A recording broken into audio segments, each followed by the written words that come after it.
Soybean की condition. कितने दिन का सोयाबीन है भाई? ये होगा 15 दिन का। 15 दिन का सोयाबीन है। बीज कहाँ से लाए थे आप? खोखरे से। होकरे से बीज लाए थे भाई। वो बीज 9,500 रुपये कुंटल का बीज चाहिए। बीज कंडीशन देखिए आप सोयाबीन की, बहुत प्यारी कंडीशन है सोयाबीन की। और अब सोयाबीन सभी किसान भाइयों ने बो दिया है। असल मुद्दे की बात ये है कि अब किसान भाइयों को रेट कितना मिलेगा ये देखने वाली बात होगी, क्योंकि किसानों ने ज़्यादातर 8,000, 7,000, 9,500, 10,000 रुपये कुंटल तक का बोने के लिए सोयाबीन लिया था। अगर इस साल अगर सोयाबीन अच्छी तादाद में मध्य प्रदेश में निकलता है तो सरकार उसको किस भाव में लेगी ये देखने वाली बात होगी, क्योंकि किसानों के अंदर एकता है नहीं। किसान की जब फसल की बात होती है तो सब एक हो जाते हैं, और जब किसान किसी भी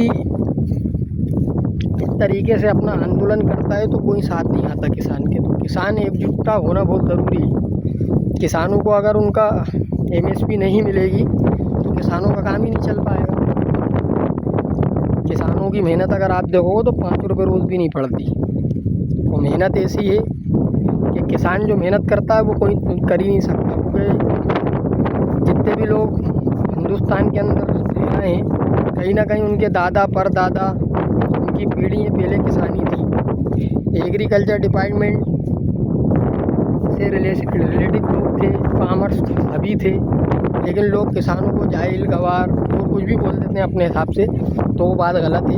हमेशा किसानों का सम्मान करना चाहिए। और कई लोग मुझसे कहते हैं भाई आप वीडियो बनाते हो तो ये जवान ये किसान बोलते हो, तो भाई देखो जवानों को मैं सम्मान इसलिए देता हूँ क्योंकि वो सेना में खड़े रहते हैं, हम लोगों को सुरक्षा देते हैं। वो किसानों का सम्मान मैं इसलिए करता हूँ क्योंकि किसान ने जिस दिन कसम खा ली कि 1 साल हमें फसल नहीं बोना तो आधा हिंदुस्तान जो है ना भुखमरी से मर जाएगा। ये बात सच है। फिर हमें निर्भर होना पड़ेगा चीन पे।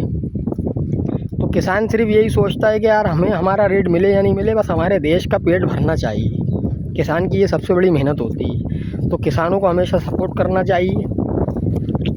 अब ज़मीन के रेट की बात कर लेते हैं, तो ज़मीनों के रेट पे जब बात आती है किसान की, किसान सिर्फ ज़मीन का रेट ही मांगता है आपसे, और कुछ भी नहीं मांगता।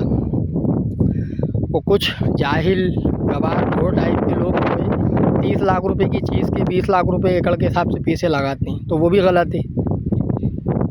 59 मांगते हैं, सीमांकन मांगते हैं, बटान मांगते हैं, आरसी मांगते हैं, आरटीआर मांगते हैं। किसान जब सारी चीज़ें दे देता है तो आ जाती है रेट पे बात। तो रेट पे जब बात आती है तो आदमी कहता है यार ये तो 2016 के अंदर हमें 50 लाख रुपए एकड़ मिल रही थी। तो भाई 2016 में जब आज 10 साल अपन आगे आ गए, हर चीज़ का रेट बढ़ गया। तेल 40 रुपये किलो था, 50 रुपये किलो, 60 रुपये किलो था। लॉकडाउन के बाद जो 130 भगा तो आज तक 100 रुपये किलो पे तेल ही नहीं आ पाया। तेल काहे से निकलता है? सोयाबीन से, मूंगफली से, सरसों से। तो ये चीज़ें सब देखने वाली चीज़ें होती हैं। किसान को सिर्फ ज़मीन अगर किसान अपनी सेल करता है तो वो भी कहीं ना कहीं मजबूरी के कारण ही करता है। मजबूरी होती है किसान की, क्योंकि किसान लोन लेता है बैंक से, 6 महीने की किस्त डालता है। फसल अगर सही आ जाती है तो ठीक है, और नहीं आई तो किसान को नुकसान। वो मरे का माल सब ढूंढते हैं मेरे भाई। शटाखे भी बहुत सारे लोग देते हैं, फ़ोन आते हैं, शटाखे देने के लिए फ़ोन आते हैं, तो वो बातें अच्छी नहीं होती हैं। अगर इंसान को किसी को परेशान करो, लेना है तो बात करो, नहीं लेना तो कोई बात नहीं। अब किसान के साथ जब बैठक कराई जाती है तो किसान के दिल के ऊपर बहुत ख़तरनाक तकलीफ़ होती है जब आदमी 30 लाख रुपए एकड़ की चीज़ के 20 लाख रुपए के पैसे डालता है। तो किसान को इतना मजबूर नहीं है मेरे भाई। किसान हर तरीके से सक्षम है। किसान को मजबूर सिर्फ सरकार ने बना दिया। तो किसान आज भी सक्षम है, कल भी सक्षम था और हमेशा सक्षम ही रहेगा। किसान कभी दिखावा नहीं करता, क्योंकि किसान ने कभी दिखावा करना सीखा नहीं है। मट्टी में पैदा हुआ है, मट्टी में उसकी ज़िंदगी निकल जाती है। यही सब चीज़ें जो हैं आगे चल के काम में आने वाली चीज़ें होती हैं।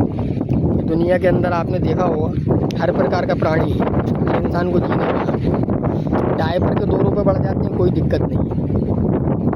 तेल के 10 रुपये बढ़ जाते हैं, कोई दिक्कत नहीं है। पेट्रोल के 5 रुपये बढ़ जाते हैं, कोई दिक्कत नहीं है। डीजल के 3 रुपये बढ़ जाते हैं, कोई दिक्कत नहीं है। लेकिन जब किसान की फसल की बात आती है तो सबके सीने पे सांप लौटने लगते हैं, ख़ास तौर से सरकार के।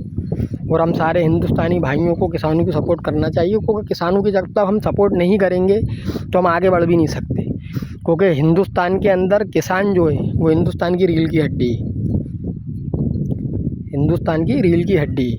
वो कहीं ना कहीं जो हिंदुस्तान की इकोनॉमी चलती है 60% एग्रीकल्चर से चलती है। अगर किसान जिस दिन मजबूत हो जाएगा तो रोज़गार बढ़ेगा, इन्वेस्ट बढ़ेगा और बहुत सारे लोगों को इसका फ़ायदा पहुंचता है। अगर जब किसान की ज़्यादा ज़िंदगी जो है वो उधारी में गुजरती है, उधारी का मतलब ये होता है 4 महीने की फसल के बाद वो पेमेंट देते हैं ईमानदारी के साथ। लेकिन लोग किसानों के साथ जो करते हैं, सोशल मीडिया पे डालते हैं कि किसान बदतमीज़ होता है, किसान जाहिल होता है, गँवार होता है।